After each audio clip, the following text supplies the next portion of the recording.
Assalamualaikum warahmatullahi wabarakatuh, Pak Soleh. Waalaikumsalam warahmatullahi wabarakatuh. Terus pundi Pak kabaripun?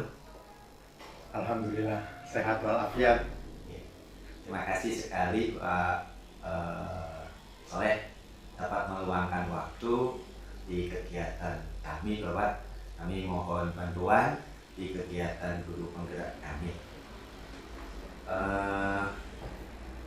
Pada kesempatan ini izinkan saya, Pak Soleh, izin mewawancarai Pak Soleh untuk dalam kegiatan yaitu adalah pengambilan keputusan pemimpin pembelajaran, yaitu terkait dengan dilema etika maupun rujukan moral.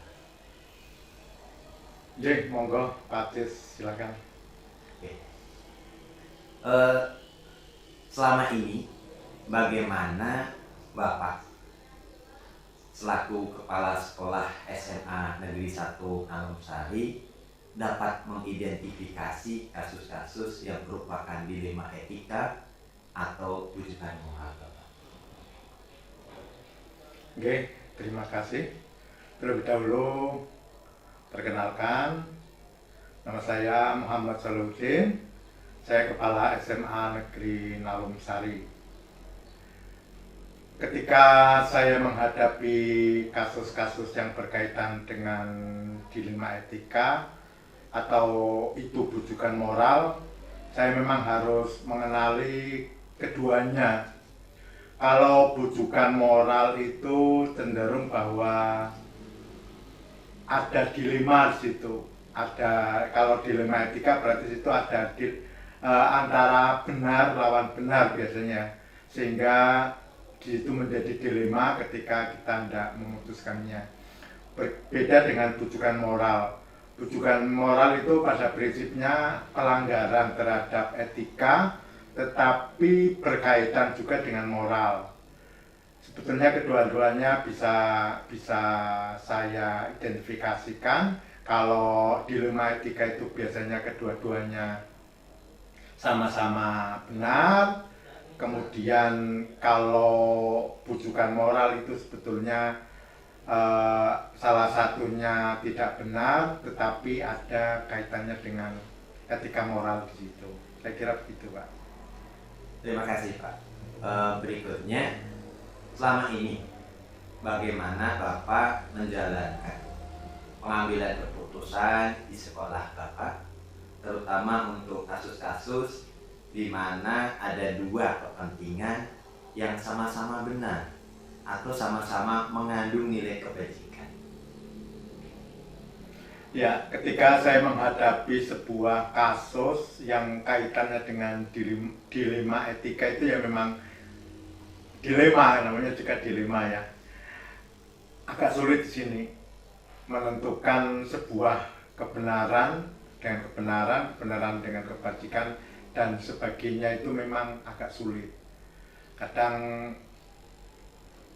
saya ragu, saya sendiri kadang ragu, saya harus mengambil posisi yang mana, mengambil pada kebenaran yang mana. Tetapi memang saya selaku pimpinan di SMA Negeri Nalumsari memang secara yuridis memang saya harus berprinsip pengambilan keputusan dengan cara berpikir berbasis peraturan, karena bagaimanapun aturan-aturan itu sudah jelas. Tapi walaupun kadang ada hal yang bertabrakan dengan aturan, walaupun itu adalah sebuah kebenaran, saya lebih cenderung mendahulukan dulu peraturan-peraturan yang berlaku, baru kemudian menyelesaikan hal-hal yang berkaitan dengan etika-etika lainnya. Saya lebih cenderung gitu, Pak. Baik. Kira-kira kalau Pak Soleh itu langkah-langkah atau prosedur seperti apa yang Bapak lakukan selama ini ketika mendapatkan dilema etika maupun rujukan moral itu? Kalau rujukan moral itu pengambilan keputusannya lebih mudah ya, karena itu biasanya berkaitan dengan pelanggaran hukum ya. Misalkan ada bapak ibu guru izin tidak masuk sekolah, nggih. Kemudian eh, di kelasnya ternyata dia tidak memberikan tugas, dia izin karena itu tadi anak-anaknya di rumah sakit. Kemudian kadang juga tanpa memberikan izin ada yang tidak masuk, kemudian dia tidak masuk karena tanpa izin walaupun anaknya sakit gitu ya. Itu sebetulnya rujukan moral kalau saya melihat di situ. Mengapa? Karena dia di situ ada pelanggaran hukumnya jelas.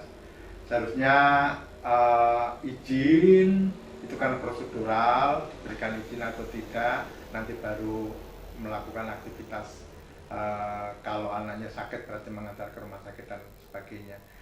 Berbeda kalau dilema etika kadang dua-duanya itu benar. Seperti kemarin ketika SMA Negeri Lalungsari ini rapat untuk untuk adiwiyata, kita telah menentukan kegiatan dengan cara siswa datang ke sekolah menggunakan sepeda ya. Ternyata ada sebagian guru komplain dengan ini. Wah, nanti anak-anak yang tidak punya sepeda tidak berangkat. Nanti anak-anak yang pakai motor diparkir di lapangan sana, nanti yang nunggu siapa dan sebagainya. Itu kan juga di situ ada dilema.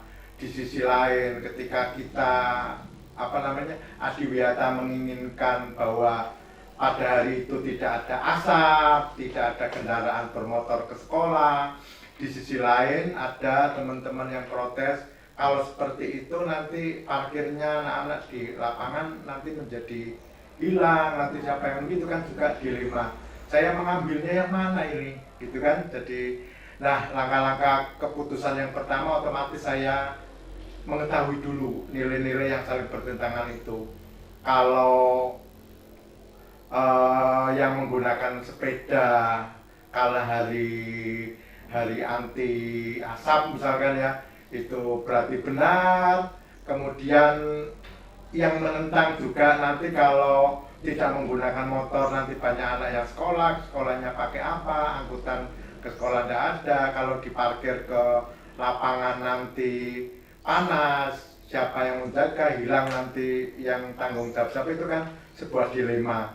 Sehingga ketika menguji itu ya memang saya harus memastikan dulu masing-masing kebenarnya di mana, kemudian baru menentukan nanti siapa lagi nih yang akan terlibat di dalam kegiatan itu. Kayak gitu, Pak. Baik, selanjutnya Bapak, hal-hal apa saja yang selama ini merupakan tantangan dalam pengambilan keputusan pada kasus-kasus dilema etika? Menurut Pak Soleh seperti apa tantangan? Kalau tantangan sih sebetulnya karena ini sekali lagi ya dilema. Ketika dilema, kemudian kita untuk memutuskan gitu ya, itu ya agak sulit memang. Jadi gimana ya? Ketika saya harus memihak pada si A, nanti kebenarannya apa, memihak pada si B, kebenarannya apa, gitu. Mohon maaf, pertanyaannya diulang Pak Cis, saya malah bingung sendiri. Ya, hal-hal apa saja yang selama ini merupakan tantangan dalam pengambilan keputusan pada kasus-kasus dilema etika? Ya, sementara ini yang menjadi tantangan bagi saya ketika saya memutuskan hal yang berkaitan dengan dilema etika, ya memang kadang saya bingung ketika saya harus menetapkan kebenaran yang mana, gitu ya. Tantangan yang kedua adalah ketika terjadi pertentangan yang sengit, di mana antara keduanya, antara yang berkonflik, yang berdilema itu sama-sama ngotot dan sama-sama kuat mempertahankan kebenarannya. Ketika permasalahan itu menjadi sangat ramai dan ricuh gitu ya, sudah ada emosi di situ, sehingga ketika mau mengambil keputusan itu menjadi sebuah tantangan tersendiri ketika saya harus memutuskan. Saya kira itu, Pak. Baik, apakah Bapak memiliki sebuah tata kala atau jadwal tertentu dalam sebuah penyelesaian kasus dilema etika? Apakah Bapak langsung menyelesaikan di tempat atau memiliki suatu jadwal untuk menyelesaikan, atau serta bentuk atau prosedur seperti apa yang Bapak jalankan? Ya, kalau masalah waktu khusus untuk sementara ini ya memang saya pernah menangani masalah yang berkaitan dengan dilema etika. Pada waktu itu sudah panas, rapat sudah tidak terkendali, antara satu dengan satu sudah saling emosi. Saya minta break dulu, kemudian saya mengundang wakasek-wakasek untuk rapat sebentar secara tim kecil untuk mengambil langkah-langkah yang mungkin bisa diambil.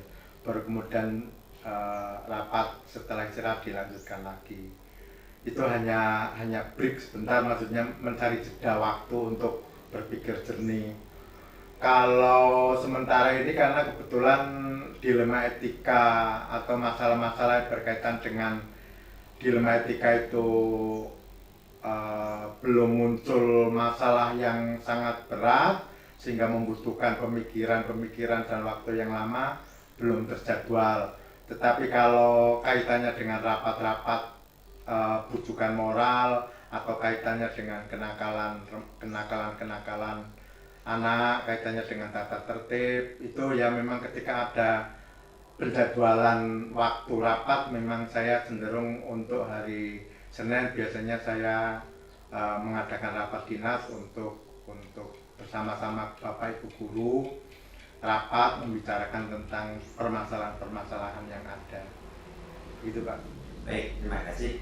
Berikutnya Bapak, adakah seseorang atau faktor-faktor apa yang selama ini mempermudah atau membantu Bapak dalam pengambilan keputusan dalam kasus-kasus dilema etika?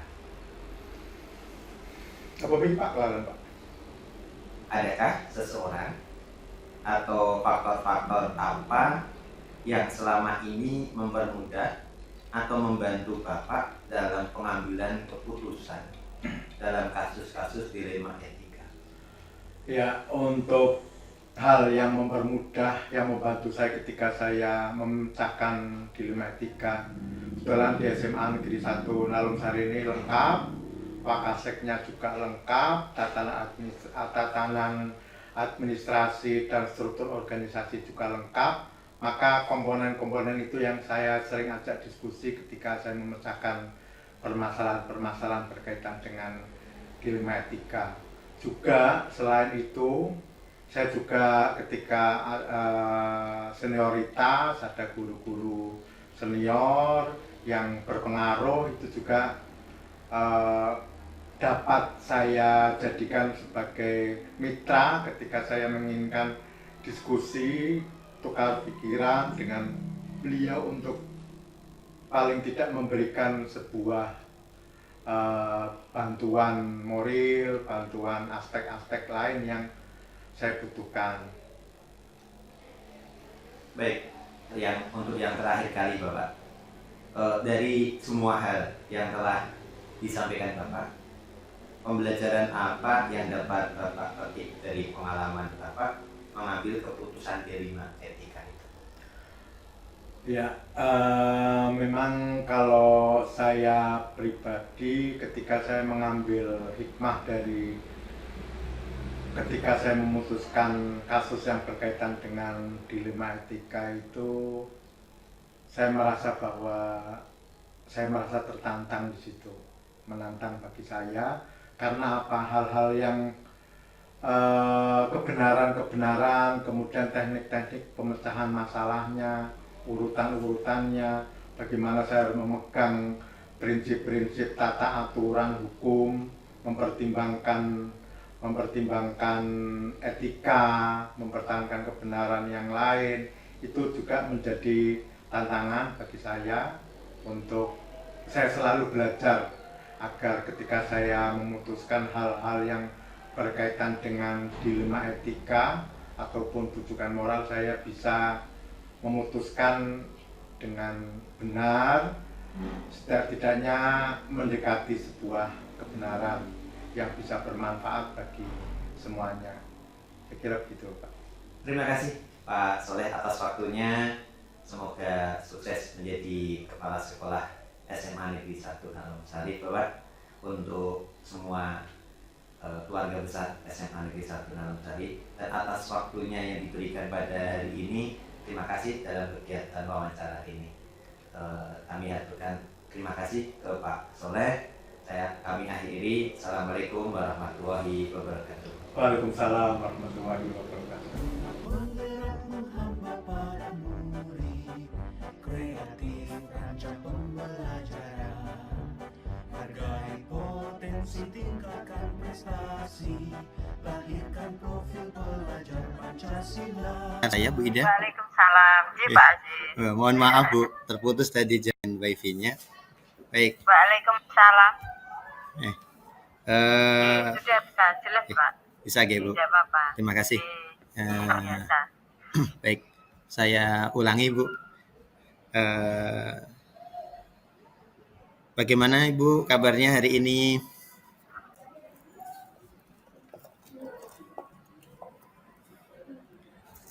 Alhamdulillah sehat Pak Aziz. Sehat ya. Mohon maaf ini nanti kami memohon bantuan dari Bu Ida selaku kepala atau pemangku kebijakan di SMA Negeri 1 Tahunan, Ibu, terkait dengan tugas kami di Guru Penggerak, yaitu terkait dengan kami harus mewawancarai 2-3 pemimpin, Ibu, kepala sekolah di lingkungan kami, yaitu di lingkungan SMA. Jadi nanti di salah satu ada di SMA Nalumsari, kemudian di tempat SMA Negeri 1 Tahunan ke Bu Ida, dan nanti kami ada satu lagi di sekolah lain. Pada kesempatan ini Bu Ida, kami ingin berbincang-bincang walaupun lewat Google Meet terkait dengan dilema etika, Ibu. Di mana dilema etika itu adalah suatu hal yang benar dengan benar, dua hal yang benar dengan yang benar, yang mungkin sebagai kepala atau sebagai pemangku kebijakan itu Bu Ida selaku kepala di SMA Negeri 1 Tahunan dapat mengidentifikasi terkait dengan dilema etika atau nanti bujukan moral.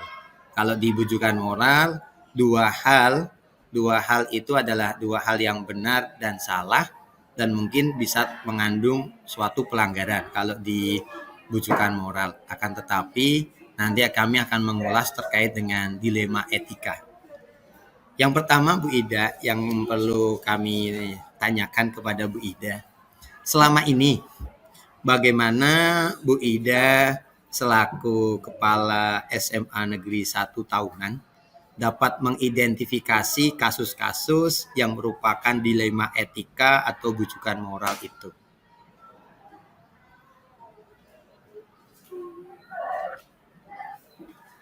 Oke. Baik, terima kasih Pak Aziz. Sebelumnya saya mengucapkan selamat kepada Pak Aziz yang sudah mengikuti program calon guru penggerak hingga sampai tahap akhir ya Pak ya.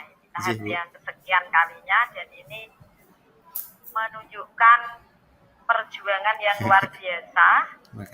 Karena itu saya mengucapkan selamat bisa menyelesaikan walaupun belum sampai di akhir kegiatan ya Pak ya. Baik, kemudian yang kedua, saya juga mengucapkan terima kasih atas kepercayaan yang Pak Aziz berikan pada saya, sehingga saya masih bisa berkontribusi dalam kegiatan calon guru penggerak ini. Karena saya merasa sangat bersyukur ada banyak guru yang menyadari pentingnya program guru penggerak ini untuk menuju perubahan pendidikan di negara kita menjadi lebih baik. terkait dengan pertanyaan tadi, bagaimana mengidentifikasi adanya nilai etika yang terdapat di suatu sekolah. Identifikasi yang pertama yang biasanya kita lakukan adalah melihat antara fakta dengan atau budaya sekolah dengan, ya bukan budaya ya, fakta atau peristiwa-peristiwa yang terjadi dengan regulasi atau aturan yang ada. Kadang-kadang kita menemukannya menjadi rujukan moral, kadang-kadang menjadi dilema etika. Jadi identifikasi yang pertama adalah pengamatan terhadap fakta-fakta di lapangan atau kejadian-kejadian yang ada di lapangan atau di sekolah, di lingkungan sekolah. Kemudian yang kedua, menemukan apakah ini termasuk dilema etika ataukah rujukan moral. Di mana biasanya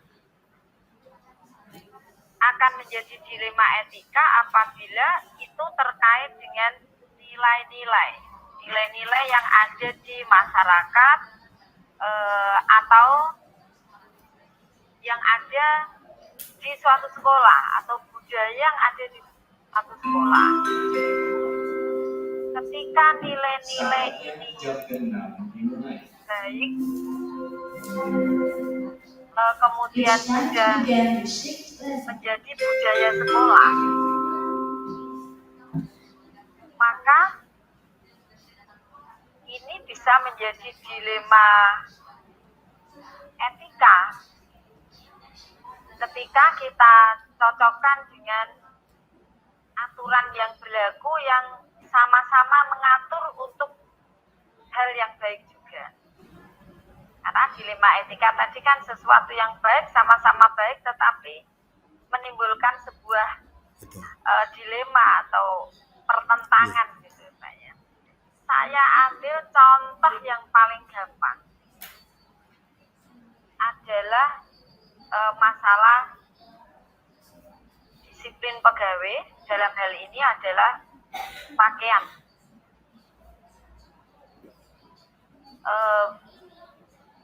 Peraturan Gubernur Jawa Tengah mengatur tentang pakaian-pakaian seragam.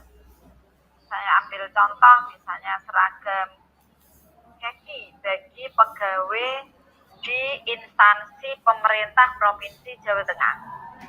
Di sana ada beberapa ketentuan secara rinci.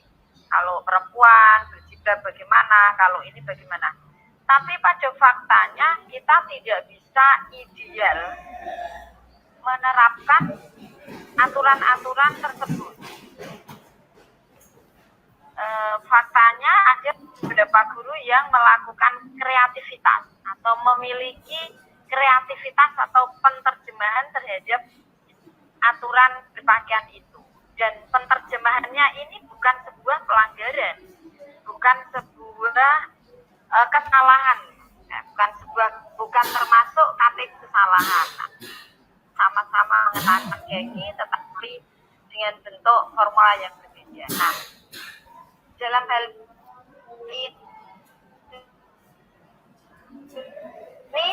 yang perlu saya lakukan adalah melihat nilai-nilai, apakah munculnya dilema etika itu melanggar nilai-nilai atau budaya yang ada di sekolah ataukah tidak. Ketika itu tidak, ya saya baik, saya ulangi karena ini identifikasi ya Pak ya tadi ya, mengidentifikasi dulu ya. Jadi itu cara identifikasinya. Jadi melihat fakta-fakta yang terjadi dan memperhatikan peraturan yang berlaku. Mungkin gitu Pak. Baik, terima kasih Bu Ida. Berikutnya, bagaimana Bu Ida menjalankan pengambilan keputusan di sekolah SMA negeri tahunan terutama untuk kasus-kasus di mana ada dua kepentingan yang sama-sama benar atau sama-sama mengandung nilai kebajikan. Oke. Yang tadi tuh Pak, bagaimana pengambilan keputusan kalau kepala sekolah menghadapi dilema etika? Betul. Pengambilan keputusannya Iya. seperti apa kan? Iya, seperti apa Anji? Yang pertama tentu saja tadi kita melihat sisi positif atau nilai utama yang yang perlu kita pikirkan. Jadi misalnya kalau tadi tentang pakaian, nilai utamanya adalah sopan sesuai dengan etika, moral di lingkungan, kemudian mungkin agama gitu ya, aturan agama. Ketika itu tidak melanggar nilai-nilai etika secara umum yang berkembang di suatu masyarakat atau di lingkungan sekolah kami, ya maka kami bisa mentoleransi walaupun di sana sama-sama juga, maksud saya gini, aturannya kan juga sama, mengatur pakaian seragam untuk disiplin pegawai kan sama-sama menuju ke kebaikan. Karena itu yang kita lihat selama nilai-nilai yang dilakukan itu tidak terjadi pelanggaran secara etika atau moral pada umumnya, ya kami menganggap hal itu bisa ditoleransi. Yang kedua, kita melihat dalam menentukan atau mengambil kebijakan dilema etika, kita juga harus melihat siapa yang terlibat. Karena siapa ini orangnya berarti kan? Karena masing-masing orang memiliki latar belakang pemahaman yang berbeda, masing-masing orang punya tujuan yang berbeda, sehingga ada kemungkinan mereka melakukan penerjemahan terhadap sebuah etika atau sebuah aturan itu juga memiliki cara pandang yang berbeda-beda. Karena itu dengan melihat siapanya ini akan berpengaruh terhadap bagaimana pengambilan keputusannya. Kemudian yang lain tentu saja harus kalau bahasa orang IPA itu ilmiah begitu ya. Ada fakta dan data gitu ya, tidak sekedar kira-kira, mungkin tidak begitu, tetapi ada data-data atau fakta yang ditemukan di lapangan untuk menentukan sebuah pengambilan kebijakan. Jadi tidak hanya berdasarkan informasi dari orang lain, misalnya ada yang menyampaikan kepada saya ini tidak hanya itu yang saya gunakan sebagai pengambilan keputusan, tetapi saya juga harus melihat fakta yang disampaikan itu tadi. Dan yang lebih penting berikutnya adalah tadi melihat apakah dilema etika ini merupakan pelanggaran terhadap sebuah aturan ataukah tidak. Jadi atau langkah yang ketiga itu proses berpikir ya menurut saya. Proses berpikir, proses menganalisis. Setelah melihat fakta kejadian berarti kan kita menganalisis dari fakta-fakta itu, kita analisis, kita pikirkan bagaimana kita akan mengambil sebuah keputusan. Jadi maksud saya juga perlu dipikirkan dampak gitu ya. Jadi kalau misalnya mau mengambil keputusan A, ini dampaknya bagaimana? Kalau mau ngambil keputusan B, itu dampaknya bagaimana? Jadi langkah yang berikutnya mempertimbangkan gitu ya, mempertimbangkan apa yang akan terjadi ketika keputusan itu diambil. Kemudian yang diambil keputusan. Apakah ini dilakukan berbasis aturan saja ataukah toleransinya, di mana toleransi kemungkinan ada bertentangan dengan sebuah aturan. Nah, ini semua tentu saja tidak bisa harus menggunakan aturan saja, tidak bisa. Menggunakan perasaan saja tidak bisa. Atau hanya berpikir yang penting mengambil keputusan, itu tidak bisa. Masing-masing itu mungkin ketika satu kasus saya mengambil berdasarkan aturan tepat, tapi mungkin pada kasus yang lain menjadi tidak tepat.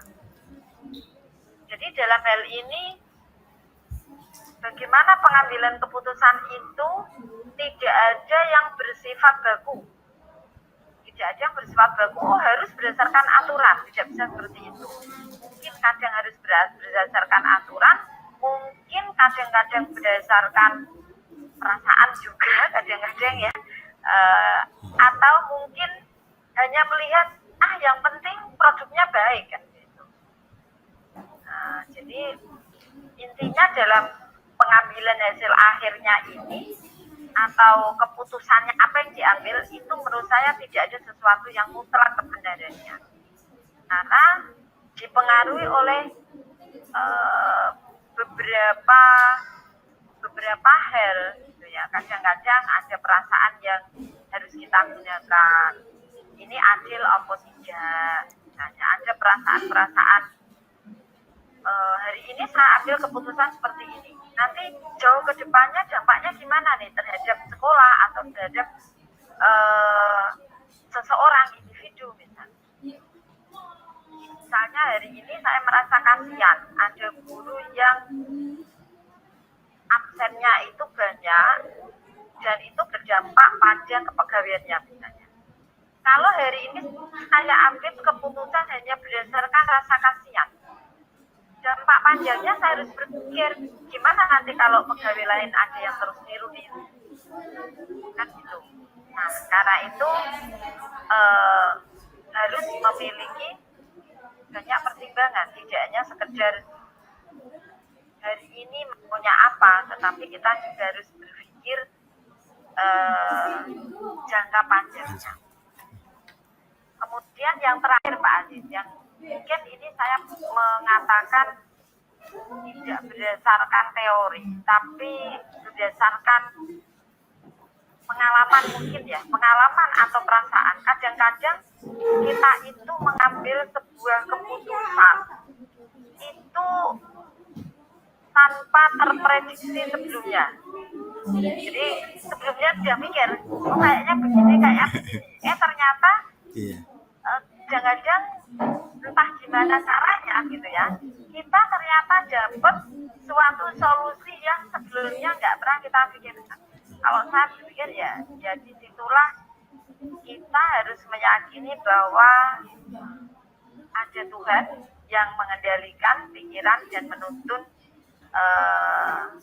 pikiran dan langkah kita. Sehingga kadang-kadang secara rasional, secara pikiran itu udah teorinya begini-begini, faktanya begini-begini, kita harus begini, tapi ternyata yang kita lakukan tidak seperti yang kita rencanakan, atau tiba-tiba gitu ya. Tiba-tiba itu juga harus kita akui ada seperti itu. Ya hanya saja bukan berarti terus karena adanya tiba-tiba itu terus kita sering menggunakan intuisi atau perasaan kita, enggak sih. Tetap kita mendahulukan data atau fakta, tetapi kita juga harus menerima kalau seandainya pengambilan keputusan yang kita ambil itu tidak sesuai dengan perencanaan data, atau kalau orang IPA itu ya nggak sesuai dengan langkah-langkah metode ilmiah gitu ya yang sudah kita lakukan, ternyata pengambilan keputusannya itu tidak seperti itu. Nah, ya saya kira itu Pak Aziz, dan apapun keputusan yang dilakukan oleh seorang pemimpin itu tidak ada yang mutlak kebenarannya. Karena itu kita harus mau melakukan refleksi gitu ya terhadap keputusan yang kita ambil itu juga bukan berarti terus selesai finish, Tapi suatu ketika kita harus lihat apakah keputusan yang kita ambil itu sudah selesai atau jangan-jangan menimbulkan dampak lanjutannya itu terjadi apa kan. Itu yang biasanya saya lakukan, artinya ketika saya sudah mengambil sebuah keputusan, saya tidak akan berhenti mengatakan itu selesai, tetapi saya akan evaluasi, saya akan amati bagaimana keputusan itu menimbulkan dampak lanjutannya. Karena dengan keyakinan tadi nggak ada sebuah keputusan yang mutlak kebenarannya. Dari berbagai macam sudut pandang pasti di sana ada lebih di sudut pandang A dan mungkin kurang di dalam sudut pandang B. Sepertinya begitu Pak Aziz. Ya. Oke. Baik, Ya. Bu Ida, kalau terkait dengan pengambilan keputusan, menyelesaikan masalah, kalau di Bu Ida itu ada jadwal tersendiri atau mungkin langsung diselesaikan? Kalau dari Bu Idanya bagaimana? Ketika memberikan mendapatkan Ya, suatu.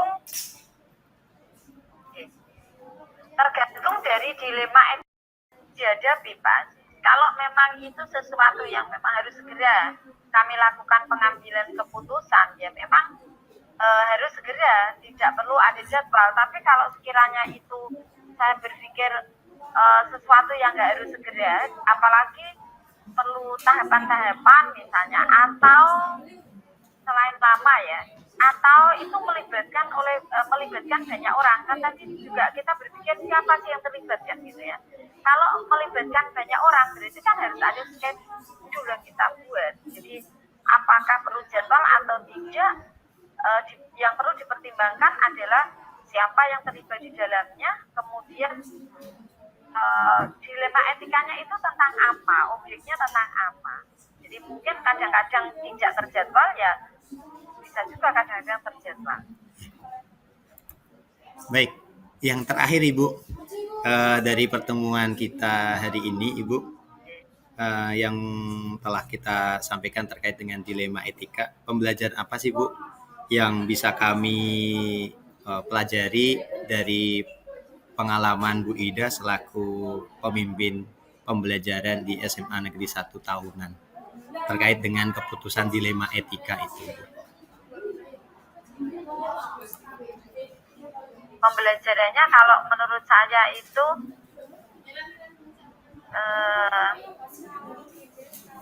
saya pakai bahasa Jawa ya Pak ya. Monggo. Bahasa Jawa ini itu jembar atine dawa ususe. Keren Bu, keren. Itu bahasa saya gitu. Jadi jembar atine dawa ususe ya. Ini kalau di bahasa Indonesia kan ya, atau bahasa yang lain, fleksibel. Jadi kita harus fleksibel, memiliki pertimbangan dari berbagai macam sudut pandang, dan kita juga harus terbuka menerima masukan dari orang lain, dan juga sabar ketika menghadapi hal-hal yang berbeda. Karena perbedaan atau sebuah dilema itu tadi belum tentu salah benar atau menjadi tadi rujukan moral kan, itu bisa juga itu menjadi dilema etika. Karena itu disinilah kita perlu mengambil secara bijaksana dengan berbagai macam pertimbangan tadi.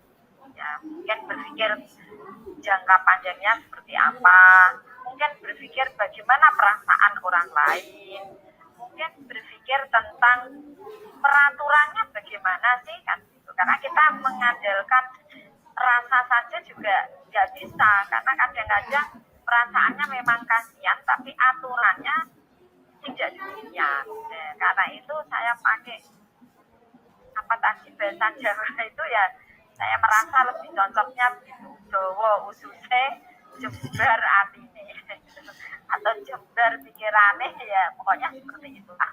Yeah.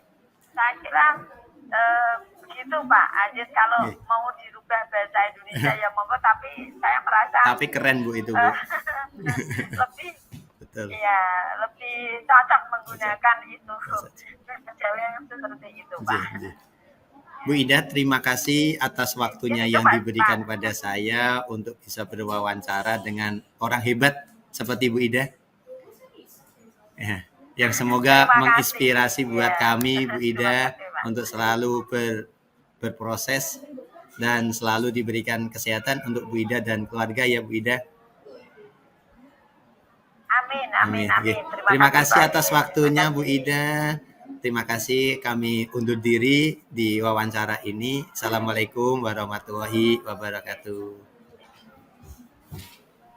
Waalaikumsalam warahmatullahi wabarakatuh. Salam untuk teman-teman guru yang Iji, lain ya, Pak. Iji Bu, terima kasih. Matur nuwun, matur nuwun. Matur suwun Bu Ida. Ya, sama-sama. Belajar bergerak berbagi untuk negeri, kita menjalin kolaborasi.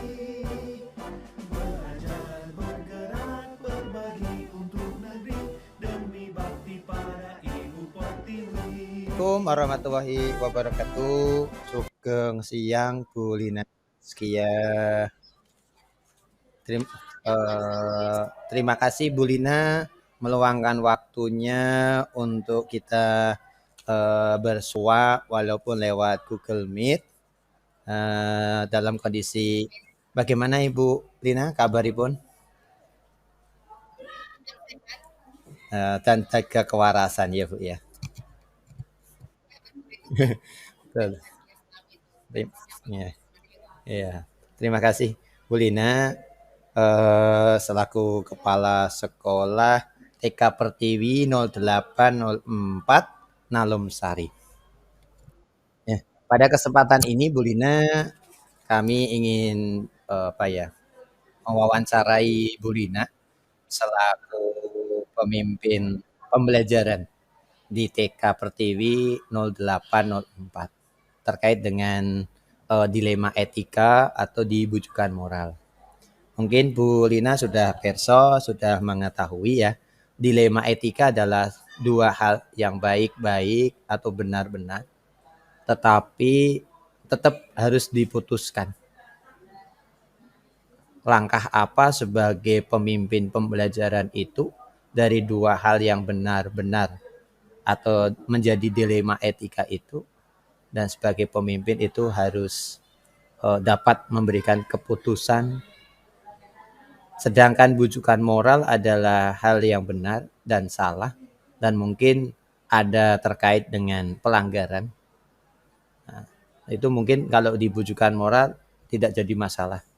Kalau nanti kaitannya dengan dilema etika, bagaimana Bu Lina selaku kepala sekolah di TK Pertiwi mengidentifikasi kasus-kasus yang mungkin muncul di lingkungan TK Pertiwi 0804 merupakan dilema etika atau bujukan moral. Monggo Bu Lina.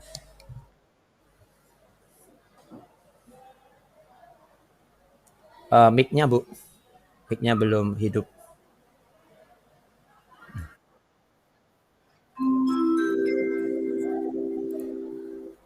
Ya.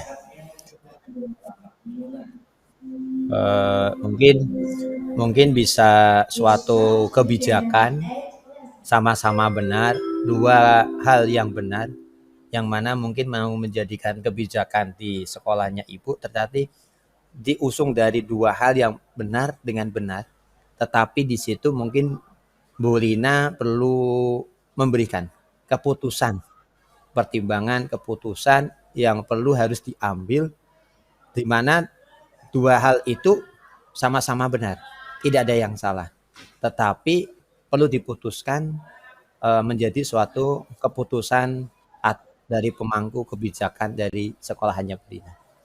Seperti itu Bu Lina, monggo.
Baik, terkait tadi ya, Bu. Iya, iya. Berarti tadi ada terkait dengan suatu kasus ya, Bu, ya. Kasus ketika dari pihak orang tua menginginkan langsung ke TKB, ternyata secara umur, secara dari bapak dari ibu-ibu gurunya itu harusnya di TKA. Itu menjadi dilema, nggih, dilema etikanya. Nah, seperti apa Bu Lina dalam kasus seperti itu? Sama-sama benarnya orang tua menginginkan di TKB. Kemudian dari wali guru atau guru kelasnya bahwa memang harus di TKA dulu. Nah, dalam turut seperti itu, menurut Bu Lina, efektif dalam pengambilan keputusan seperti apa ketika mendapatkan dilema etika seperti itu untuk dapat diselesaikan lebih baik.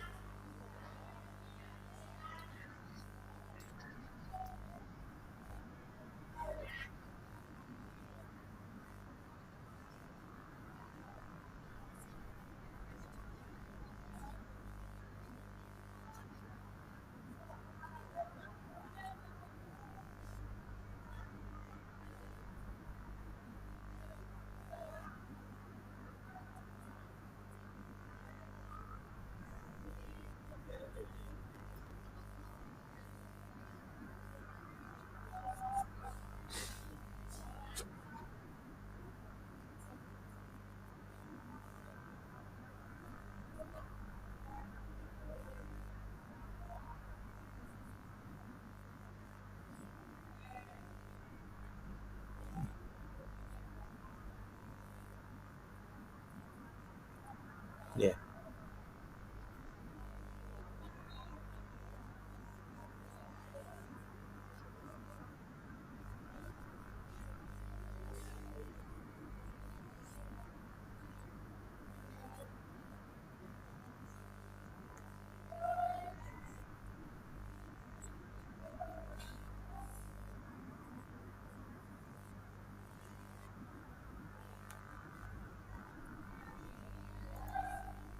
baik.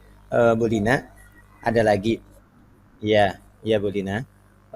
Ketika dalam kasus seperti itu diselesaikan pada waktu itu atau mungkin ada waktu di Bu Lina. Ketika Bu Lina dan rekan-rekan guru saat itu ya. Oh, begitu. Ya. Berarti kasus seperti itu harus segera diselesaikan saat itu juga, Ji. Ji. Ya, begitu ya Bu ya. Kemudian Bu Lina, ada nggak, adakah seseorang atau faktor-faktor yang selama ini mempermudah atau membantu Bu Lina dalam mengambil keputusan dalam kasus-kasus dilema etika seperti itu? Adakah seseorang atau faktor-faktor yang seperti apa itu Bu Lina?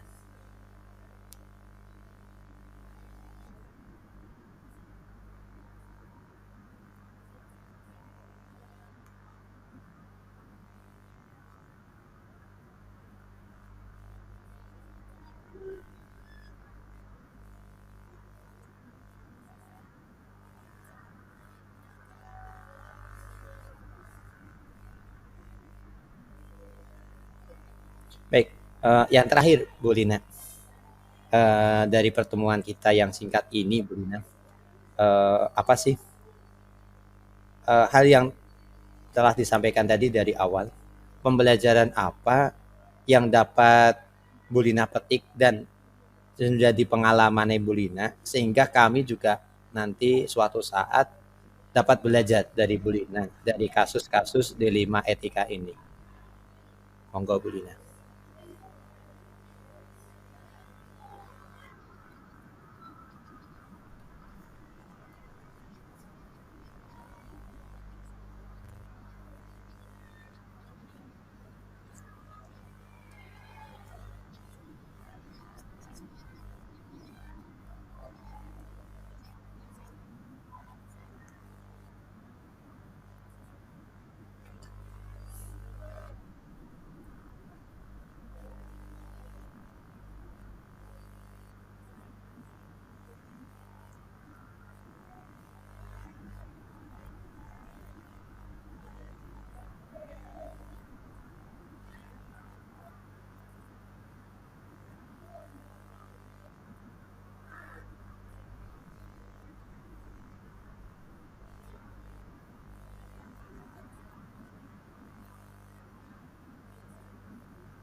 Baik, terima kasih Bu Lina atas waktunya, sangat berharga sekali.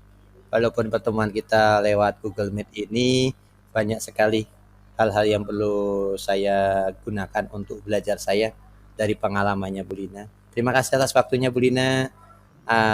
Tetap selalu, ya, semoga sehat selalu, berjuang untuk anak-anak di TK Pertiwi 0804 Nalomsari.